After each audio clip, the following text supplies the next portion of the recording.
ትዝታ ዛራዳ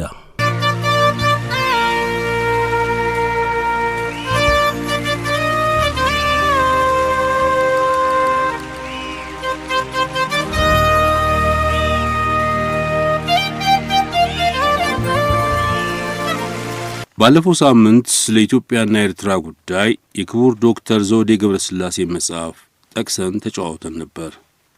ዛሬም በዚህ ጉዳይ ላይ አንድ ጽሑፍ ልናክል ነው።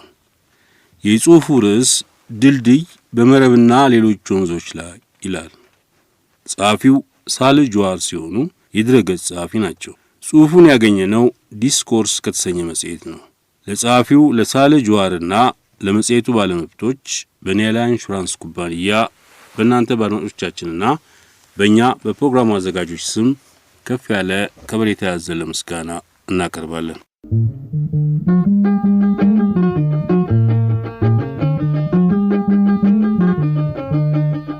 ድልድይ በመረብና በሌሎቹ ወንዞች ላይ ሳልህ ጀዋር። የባህር ወደብ አገልግሎትን ከማግኘት ዕድል ባሻገር የኢትዮጵያንና የኤርትራን ግንኙነት ደፈር አድርጎ ማንሳቱ እጅግ ተገቢ ነው። ሁለቱ አገራት እጅግ የጠለቀ ባህልና የጠበቀ ቤተሰባዊ ቁርኝት ያላቸው ናቸውና በተለይ የአሰብ ወደብ የሁለቱ አገሮች የእርስ በርስ ትብብር ዕድል መፍጠሪያ እንጂ የሰላም ማጣታቸው ሰበብ ሊሆን እንደማይገባ ሊጤን ይገባዋል። የሁለቱ አገራት የግንኙነት አድማስ በወደቦቹ አገልግሎት ላይ ብቻ ተወስኖ መቅረት የለበትም። ምንም እንኳን ኢትዮጵያ የፖርት ሱዳንን፣ የሞምባሳን፣ የበርበራንና የጅቡቲን ወደቦች የመጠቀም አማራጮች ቢኖራትም የኤርትራ ወደቦች ለኢትዮጵያ መተኪያ የሌላቸው መጋቢዎች ናቸው። ኢትዮጵያ አሁን የተጀመረው የልማት እንቅስቃሴዋ በዚሁ ከቀጠለ የውጭ ንግድ ፍላጎቶቿን ለማሟላት የኤርትራ ወደቦች ከሚሰጠዋት ግልጋሎት በላይ ፈላጊ ናት። ግና ጉዳዩ ከወደቦች መገልገል ፍላጎትም የላቀ ነው። በኢትዮጵያና በኤርትራ ድንበሮች አካባቢ የሰላምና መረጋገጥ እጅጉን ተፈላጊ ነው። አሁን የአካባቢዎቹ ነዋሪዎች በትጥቅ ትግሉ ወቅት እንኳን ፈጽሞ አይተውት በማያውቁት ሁኔታ ሰላማዊ ግንኙነታቸውን እያጡ ነው። ሁለቱ አገሮች 900 ኪሎ ሜትሮች ርዝመት ያህል ድንበር ይጋራሉ እና የጸጥታው ጉዳይ አንገብጋቢነት ፈጽሞ አጠያያቂ አይደለም። ሕዝቦች ተራርቀው የሚኖሩባቸው አካባቢዎች ለሰርጎ ገቦች ክፍት መሆን የሌለባቸውን ያህል ሰዎች በብዛት የሚኖሩባቸው ክልሎችም በቀይ መስመር መታገድ አይኖርባቸውም። ካለበለዚያ ሁለቱም አገሮች ዛሬ በሁለቱ አገሮች የሚገኙት ጽንፋውያን ወገኖች በአገራቱ መካከል መገንባት ከሚያልሙት አማናዊ ግንብ መለስ ያለ ስነ ልቦናዊ አጥር እስከ መፍጠር የደረሰ አደጋ ያመጣሉ። በዓለም ታላቁን ግንብ በመገንባቷ ዕውቅ የሆነችይቱ ቻይና እንኳ ዛሬ ያን እውናዊ ግንቧን በስነ ልቦናዊ መንገድ ንዳ የቱሪስት መስህብ መናኸሪያ እያደረገችው ነው።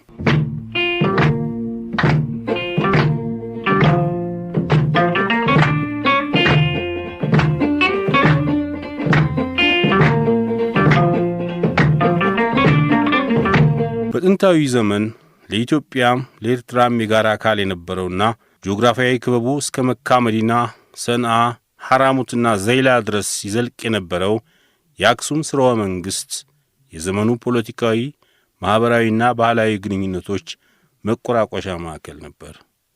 ሃይማኖቶችና ባህሎች ተዋስኦ ያደረጉበት፣ ቋንቋዎችም እርስ በርስ የበለጸጉበት ዘመን ነበር።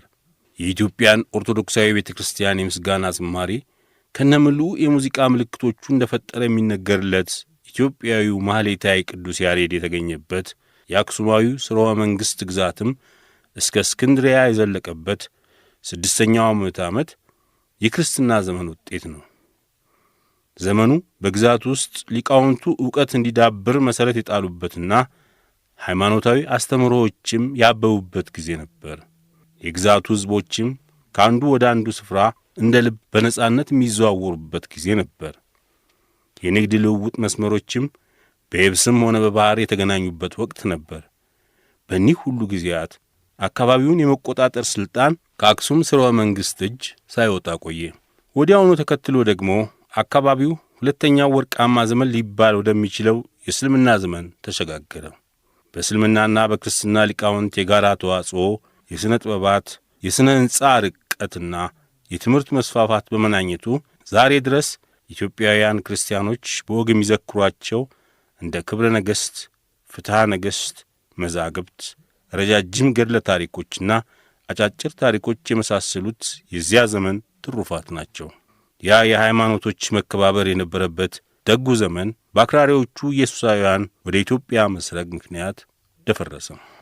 ወደ 15ኛው ምዕተ ዓመት መገባደጃም ፖርቹጋላውያን በእስልምና ላይ በነበራቸው በቀልና በሃይማኖታቸው ቅናት ተነሳስተው አይቤሪያን ለ800 ዓመታት ያህል የገዟትን ሙሮች ከአይቤሪያ ባሕረ ሰላጤ ያባረሩ። ይህኔ ነበር የሮማ ካቶሊክ ቤተ ክርስቲያንም ፖርቹጋላዊ ፓትርያርክ የሾመችው። እናም ፖርቹጋላውያን በክርስቲያኒቱ አቢሲኒያ ላይ ዐይናቸውን የጣሉት። ስለ ሃይማኖታቸው ቅናት ኢየሱሳውያኑ ፖርቹጋሎች ኢትዮጵያውያኑን ወደ ሮማ ካቶሊክ ቤተ ክርስቲያን እምነት ለመቀየር ፈለጉ። የአቢሲኒያ ማለትም የኢትዮጵያን ቤተ ክርስቲያን በቅብጥ ወይም ኮፕቲክ ቤተ ክርስቲያን እምነት ላይ መመስረት ፈጽሞ አልወደዱትም። የአክሱምና የእስክንድሪያ ክርስትና ከእነርሱ እምነት ማፈንገጥ አንድም ቀድሞ በእስልምናና በክርስትና መሃል ከነበረው ሰላማዊ የመቻቻል ተአምኖ በመቅናት በሙስሊሙና በክርስቲያኑ ምዕመናን መካከል የእርስ በርስ ግጭት ዘርን በኢትዮጵያ ዘሩ። በመጨረሻም እኒሁ አክራሪ ኢየሱሳውያን የዘሩት ዘር መብቀሉን እንዳስተዋሉ ለኢትዮጵያውያኑ ኦርቶዶክስ አማንያን አዲስ ጥምቀት እነሆ አሉ። ይኸው የኢየሱሳውያኑ ጣልቃ ገብነት ደግሞ የዚያኑ ያህል የአካባቢውን አቻ ላቻ ተፎካካሪ ቱርኮችን ለጣልቃ ገብነት ጋበዘ። እናም የክርስቲያኑን ወገን ጦር በመራው አጼ ልብነ ድንግል ቀጥሎም አጼ ገላውዲዮስና የሙስሊሙን ጦር ኃይል በመራው በኢብን ኢማም አህመድ ግራኝ መካከል የእርስ በርስ ጦርነት በኢትዮጵያ ተቀሰቀሰ።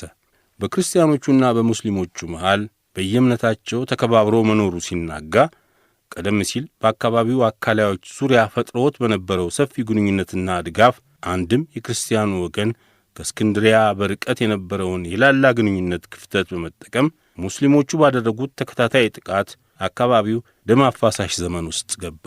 የአሁኑ የኢትዮጵያና የኤርትራ የሁለቱ ወገኖች ወቅታዊ ቁርሾ ስርወ ምክንያት ወደ ኋላ ቢታይ በአመዛኙ እስከ 20ኛው ክፍለ ዘመን ድረስ የዘለቀው የፊውዳሊዝም ታሪክ ውጤት ነው። አንዳንድ ኤርትራውያን ከኢትዮጵያ ጨቋኝነት የኢጣሊያን ቅኝ ገዥነት የተሻለ እንደሆነ መቀበላቸው የዚሁ ታሪክ ክፋይ ነው። የነጻነት ንቅናቄውንም የፈጠረው ይኸው አመኔታ ነው።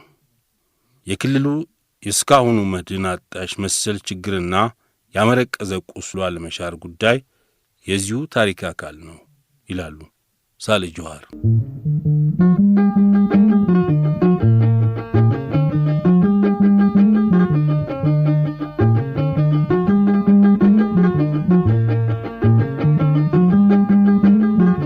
ያለፈውን ጥፋት ሁሉ ለቀደምቱ የኢትዮጵያ ገዢዎች የመስጠት አባዜ። ዛሬ በምዕራቡ ክፍለ ዓለም ያሉት ብሔራዊ መንግስታት የሀገሮቻቸውን የተለያዩ ማህበረሰባዊ ቡድኖች አስተዳደር መቆጣጠር ባስቻላቸው መልክ እንዳደራጁት ሳይሆን ክልሉ አሁንም እጅግ የተለያዩ ማህበረሰባዊ ቡድኖችን አጠያቂ በሆነ መልኩ የያዘ ነው። የአካባቢው ሀገረኛ ህዝቦች ባዕድ መጤዎቹ በቀየሱት እንግዳና የረቀቀ መሰሪ አጥር ውስጥ ተለያይተው እየኖሩ ነው። እኒሁ ባዕዳን አሁንም በጉርብትና አብረው እየኖሩ ነው። ከፍተኛ ጥፋትና ውድመት እንደሚያስከትል እያወቁ በሱዳን ዳርፉር ላይ አዲስ አጥር በመቀየስ ላይ ናቸው። ቀዳማዊ አፄ ኃይለ ሥላሴ እንደ አውሮፓ አቆጣጠር በ1952 የታላቁን መረብ ወንዝ ድልድይ በግርማዊ ፋንፋርና ዩቤልዩ ሥነ ሥርዓት በመሻገር ኤርትራ ገብተው ነበር። ምንም እንኳ ዋነኛ ዓላማው አፄያዊ ግዛትን የማስፋፋት ቢሆንም ራሳቸውን ለኤርትራውያን ያቀረቡት እንደ መድህን ነበር። አፍታውኑ ግን ያ በጮሌ ፖለቲካና ማባበያ የተካነ ዩቤልያዊ ጉብኝት ለአጭር ጊዜም ቢሆን በእንግሊዝ ቅኝ ግዛት አስተዳደር ስር ነጻነት የቀመሰውን ሕዝብ በተለይም ኤርትራውያን ልሂቃንን ባስቆጣ ታሪካዊ የፊውዳል ሀኬት ተተካ። ንጉሠ ነገሥቱ በኢትዮጵያና በኤርትራ መሃል የነበረውን የመረብ ወንዝ አጥር የማፍረሳቸው ቁማር ኪሳራ እስከ ነጻነት ትጥቅ ትግል ድረስ የነበረውን ደም አፋሳሽ ውድመት አድርሶ ለዛሬው አምባገነናዊ የኤርትራ መንግሥት ልደት ዜና ብስራት ጎሳሚ ሆነ። ምንም እንኳን ተራው ኢትዮጵያዊ ወይም ኤርትራዊ አንዳችም ሙቀት ፈላጊ ባይሆንም ልሂቃኑ የጦርነት አዋጅ ሲደልቁ የሌላውንም ስሜት ያነሳሳሉ።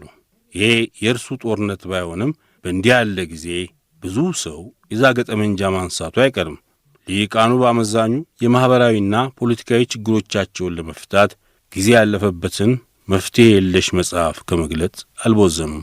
እንደ አውሮፓ አቆጣጠር ከ1998 እስከ 2000 ድረስ የዘለቀው የድንበር ጠበኝነት ደም አፋሳሽ መሆኑን እያወቁ ውስጥ አወቆቹ ጣውንትና ተፎካካሪ የጦር አበጋዞቹ ነዳጅ ማርከፍከፋቸው አልቀረም። የሁለቱን ሀገራት ማኅበራዊና ፖለቲካዊ አቅጣጫዎች በውል ሊያጠና የፈለገ ተመራማሪ ወደ ሁለቱም ሀገራት ታሪክና ሚቲዮሎጂ ዘልቆ በጥልቀት ማየት ይኖርበታል። ምንም እንኳን የአሁኑ የቅርቡ ሚትም የዚሁ ተምኔት አካል መሆኑ ታምኖ እንዳለመታደል ሆኖ በማናቸውም አጋጣሚ በሁለቱም ሀገራት ሕዝቦች ስነ ልቦና ውስጥ በረቂቁ ተቀብረው የቀሩቱ የቀደሙ የጋራ ትውስታዎች ለዛሬው ሁኔታ ማባባሻ ሰበብ መሆናቸው አይቀሬ ነው። ደግሞ ማንም ደላይ በቀላሉ ሊጠቀምባቸው የሚችሉ ናቸው። በቀናም ሆነ ባሉታዊ መልኩ አበጃጅቶ ማንኛውንም ዓላማ መፈጸም የሚቻልባቸው ናቸው። ሀገሮች በጦርነት የተመሠረቱም ሆነ የባዕዳን ኃይሎች ፍጡራን ይሆኑ ለአንድ አገር ብሔራዊ ግንባታ ሚቲዮሎጂ አንዱ እጅጉን ወሳኝ ሁኔታ ነው። ኤርትራ የሁለቱም ተሞክሮዎች ሰለባ ናት። የአንድን ሀገር ብሔራዊነት የመገንባት ሂደት ከባድ መሥዋዕትነት የሚያስከፍል ነው። የቅኝ ተገዥነት አስተዳደር ሕመምና የትጥቅ ትግል መራራ ፍሬ። እንዳለመታደል ሆኖ ከዚያ ክቡር የነጻነት ድል በኋላ ኤርትራ ብሔራዊ መንግሥት መገንባት አልቻለችም። አሁን ያለው አምባገነኑ የኤርትራ መንግሥት የሕዝቦቿን የተስፋ ተምኔት የማያንጸባርቅ ሽባ መንግሥት ነው። ለአሁኒቱ ኤርትራ ጣጣ ሚቲዮሎጂና ቅኝ ተገዥነት ሁለቱም ለጥፋቷ ሚና ተጫውተዋል። የዛሬውን የእርሷንና የአካባቢውን አውዳሚ ቀውስ በበለጠ ያባባሰው ደግሞ በዋነኝነት የአሁኖቹ መሪዎቿ ስለ ገዛ ሰብዕናቸው የበላይነት የፈጠሩት የተጋነነ እሳቤና በዚህም የክልሉ ተጠሪነን የማለታቸው የአጉራ ዘለልነት አባዜ ነው። በኢትዮጵያ መንግሥት መሪዎች መካከል የተፈጠረውም የጣውንትነት ሽኩቻም የቀደመውን ሚቲዮሎጂ አጣቅሶና የቁርሾ ስሜት አዝሎ አውዳሚውን የድንበር ጦርነት ከፈተ። ነገሩ እንደ ዘበት የነደደው የሁለቱም ሀገራት ሊቃን ፍሙን አራግበው በቀላሉ ነዲድ ስለጨመሩበት ነው።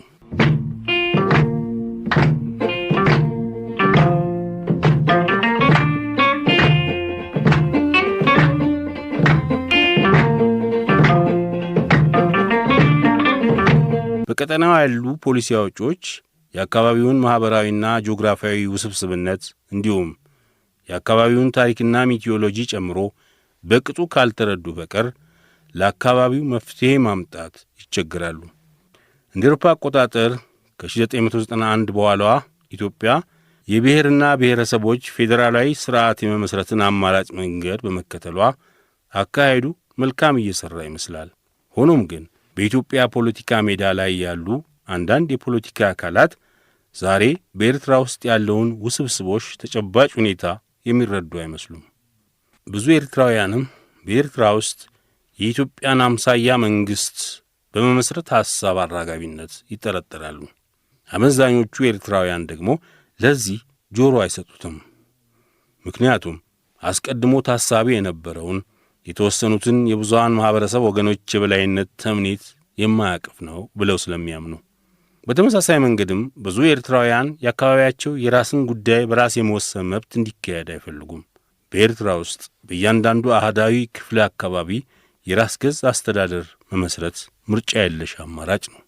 በሌላም በኩል በብዙዎቹ የፖለቲካ ፓርቲዎች አመኔታም በኤርትራ ውስጥ የቀደመውን ታሪካዊና ባህላዊ አካባቢ መልሶ የማቋቋም ሐሳብ ቅቡልነት ያለው ነው እና ወጥ አካባቢዎች የፖለቲካ ሥልጣኑን በላያቸው ከጫነው አምባገነናዊ መዳፍ አላቀው በራሳቸው መተዳደር ይሻሉ። እስከ ዛሬ በምናውቀው ታሪክ የኤርትራ አህዳዊ ክልሎች የማኅበረሰብና የሃይማኖት ቡድኖች ሽቡርነት በነበረው ዝምድና የኖሩ ሲሆን በታሪካቸው እንዲህ እንደ ቅርቡ ጊዜ ያለ መከፋፈል በመሃላቸው ታይቶ አይታወቅም። ይህም በኤርትራውያኑ መሃል የተከሰተን አለመተማመንና ኅብረት ማጣት የፈጠረው አምባገነናዊው የኤርትራ መንግሥት ምስረታ ሲሆን የቀደሙቱ የቁርሾ ስሜቶችም እንዲያቆጠቁጡ ማድረጉ ነው። በሌላ አባባል በኤርትራ ያለው ሁኔታ እየከፋ የመጣው ባለው መንግስት ጨቋኝ አስተዳደር ነው። በኢትዮጵያ መንግስት በኩል ደግሞ ይህን ለመታደግ እየተደረገ ያለው ጥረት አርኪ አይደለም። ይህን ማድረግ ኢትዮጵያ ግዴታዋ ስለሆነ ሳይሆን በጉዳዩ የኢትዮጵያን ያህል ሚና ለመጫወት አቅሙም ተነሳሽነቱም ያላቸው ሌሎች የጎረቤት አገሮች ባለመኖራቸው ነው። ስለዚህ ይሄ ንቁ ሚናዋ ስትራቴጂያዊ ፍላጎት ብቻ ሳይሆን ግዴታዋም ጭምር ነው። እንዳለመታደል ሆኖ ሌላኛይቱ ዋነኛ የኤርትራ ጎረቤት አሁን በሱዳን መንግስትነት የተሰየመችቱ የኤርትራ ጨቋኝ መንግስት አጋር በመሆኗ ራሷን በራሷ ከገንቢ ሚናዋ ያገለለች ናት። እነዚህን እንደ ልብ ሊስተዋሉ የማይችሉ ዘርፈ ብዙ ችግሮችን በጥሞና ለማስተዋል ኋላ ላይ ስንጥቃቱ ከሰፋ ሊቆጣጠሩት የማይቻል ጣጣ ይሆናል።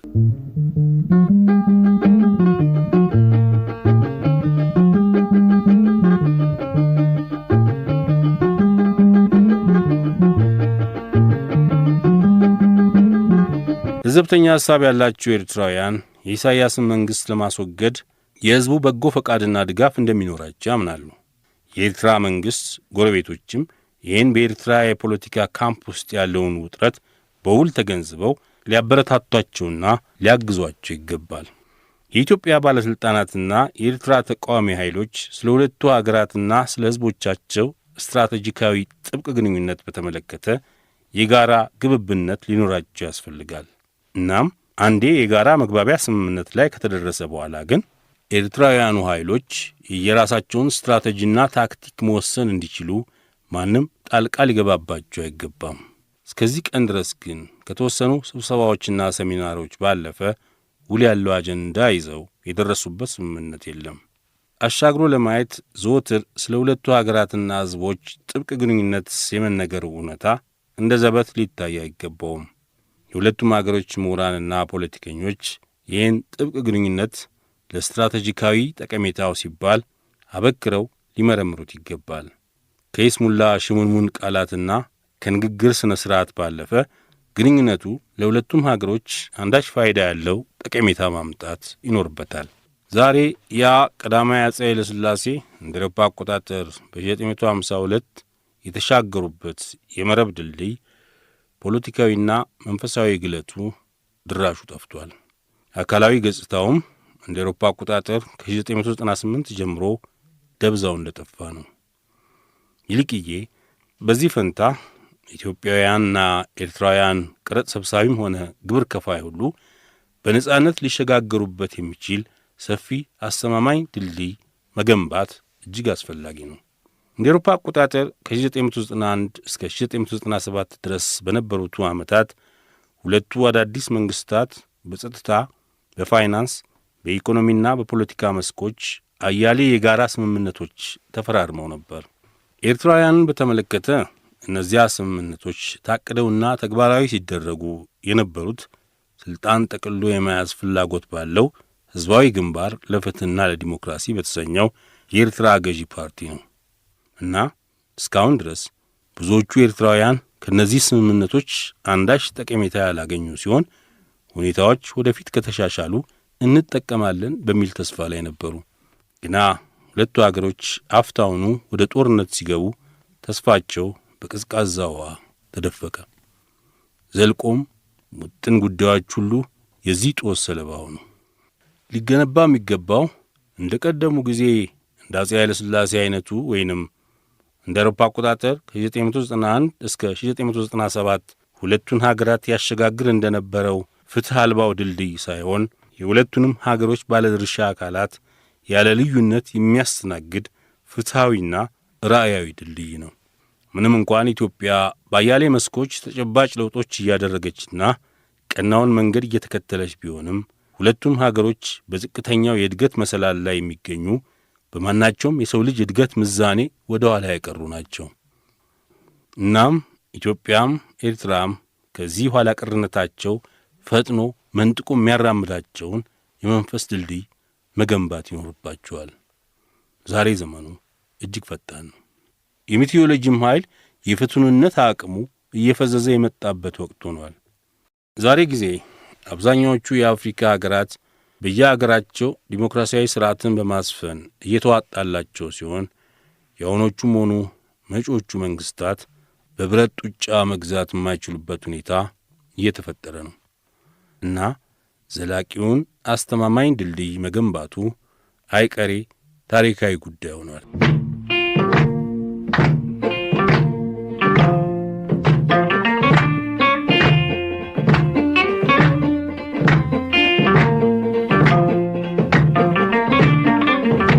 ኤርትራ ከሁለት አስርት ዓመታት በላይ በዘለቀው ማናለብኝነትና ጭቆና እጅጉን ተስፋዋ የወደመባት አገር ሆናለች። ኤርትራውያንን አጣምሮ ይዞ የነበረው ሁኔታ አከሮ ለመበጠስ በቋፍ ላይ ነው። አፋኙ የኤርትራ መንግሥት ከሚመለከታቸው ፖለቲካዊ ቡድኖችና ካለ ሕዝቡ ፈቃድ ከመንበሩ ገለል ቢደረግ በ10 ሺህ የሚቆጠሩ ጦረኞች በየአካባቢው በናኙበት ሁኔታ የጦር አበጋዞቹንና የፖለቲካ ቡድኖቹን ብቻ ላለመጥቀሙ ዋስትና የለም።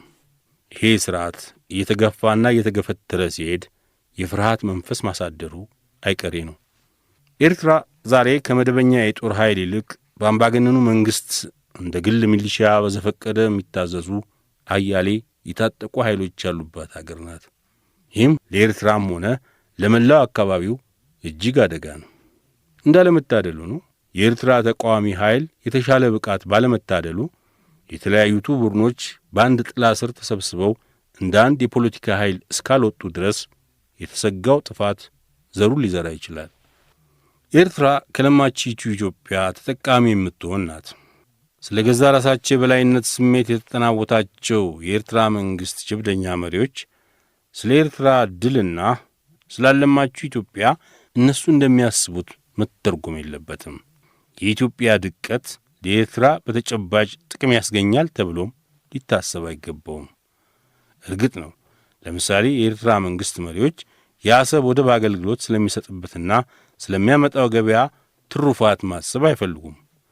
ወደቡን ሥራ ፈት አድርጎ በታጠቀ ኃይል እያስጠበቁ ለውጭ አገልግሎት ባዕድ ሆኖ እንዲቆይ ይፈልጉ ይሆናል። ከዚህ ወጣ ተብሎ ቢታሰብ በዚህም ተባለ በዚያ የኤርትራ ጉዳይ የነጻነትና የፍትሕ ጉዳይ ነው። ፈጽሞ ሌላ ነገር አይደለም። አንድም አብዛኛው ኤርትራዊ በትጥቅ ትግሉ ገድለ ታሪክ ያምን እንደነበረው የአይዲዮሎጂና የወገንተኝነት ፖለቲካ ጉዳይም አይደለም። እርግጥ ነው አይዲዮሎጂዎች ለትግሉ እጅግ ጠቃሚዎች ናቸው፣ የመጪውን መንግሥታዊ አስተዳደር ምስረታ ቅርጽ ለማስያዝ። ግና ርዕዮት በራሱ የመጨረሻ ግብ አይደለም። እንዳለመታደል ሆኖ የኤርትራ ትግል እንደ ታለመውና እንደ ተፈጸመው ነጻነትም ሆነ ፍትሕ አላስገኘም። በዚህም ምክንያት አንዳንድ ተስፋ የቆረጡ ግለሰቦች የእስከ ዛሬውን ጠቅላላ ጉዞና ጠቀሜታ ከጥያቄ ውስጥ ያስገቡታል። የሆነ ሆኖ በአጭሩ ከጦርነቱ ያገገሙቱ የኤርትራ አርበኞች የተጋድሏቸውን ግብ ምሉ ተፍጻሜቱን እንዳልተቀዳጀና ቀሪ ጉዞ እንዳለ ማመናቸው አንዱ ማረጋገጫ ነው። በምኞት ወይም በየዋህነት የሚሆን ነገር የለም። መድረሻው ከታወቀ ተስፋ አለ። አማናዊ ፍትሕና ነጻነት ሊገኝ ይገባል። ለዚህም ነው ማንም ሰው የኤርትራ ተቃዋሚ ኃይሎች ከእርስ በርስ ፉክክርና ሽኩቻ ወጥተው ካለፈው መከራ ለመውጣት ዋስትና የሚሰጥ ላቅ ያለ ግብ ያለው ቁርጠኛ አቋም እንዲኖራቸው የሚጠብቀው። የትግሉን የተስፋ ምኞት ሴት የሚሸረሽርን ምንም አይነት ነገር ማንም መፍቀድ የለበትም። ኤርትራውያን ለኢትዮጵያ መልካም ጉርብትናን በማሳየት ወደቦቻቸውን በጋራ እኩል በመጠቀምና የጋራ ንግድና ግብይትን በመመስረት ዋስትና መስጠትና ማሳየት ይገባቸዋል። ኢትዮጵያም እንዲሁ መልካም ጉርብትናን፣ ጸጥታን፣ የድንበር ወሰንን በማክበር ዋስትና ልትሰጥ ይገባል። እንዲህ አይነቱ የጋራ ዋስትና መሰጣጣት በሁለቱ አገሮች መካከል የበለጸገ ፍሬያማ፣ ሰላማዊና የተረጋጋ ግንኙነት ይፈጥራል። በእንዲህ አይነቱ ከባቢያዊ ሁኔታ ፖለቲካው ከጥቂቶቹ ልሂቃን ይልቅ በሕዝቦች ፍላጎት ይመራል።